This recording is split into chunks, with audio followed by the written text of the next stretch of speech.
Κανένα τρόφιμο δεν έχει την ιδιότητα να σε παχαίνει από μόνο του. Το σωματικό βάρος δεν εξαρτάται από ένα συγκεκριμένο συστατικό, αλλά από το θερμιδικό ισοζύγιο, δηλαδή τη συνολική ενέργεια που λαμβάνεις σε σχέση με αυτήν που καίς μέσα στη μέρα. Δεν αυξάνεται το βάρος από αυτά που καταναλώνεις τα συγκεκριμένα φαγητά. Αυξάνεται επειδή καταναλώνεις πολλές θερμίδες από όσες χρειάζεται ο οργανισμός σου.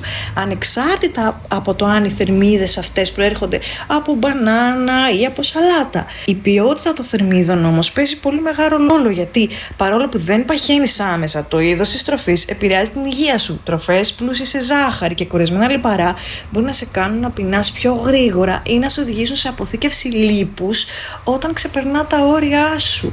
Ο ρόλος της άσκησης είναι καταλυτικός, γιατί μεγιστοποιεί τις θερμίδες που καίτε καθημερινά. Η άσκηση επηρεάζει το ενεργειακό ισοζύγιο. Αυτό το κάνει με 3 τρόπους. 1. Αυξάνει τη θερμιδική δαπάνη. Δηλαδή, κάθε δραστηριότητα που κάνετε αυξάνει τις απαιτήσεις του οργανισμού. Όσο πιο έντονη είναι και παρατεταμένη η άσκηση, τόσο μεγαλύτερο είναι και το θερμιδικό έλλειμμα που δημιουργείται.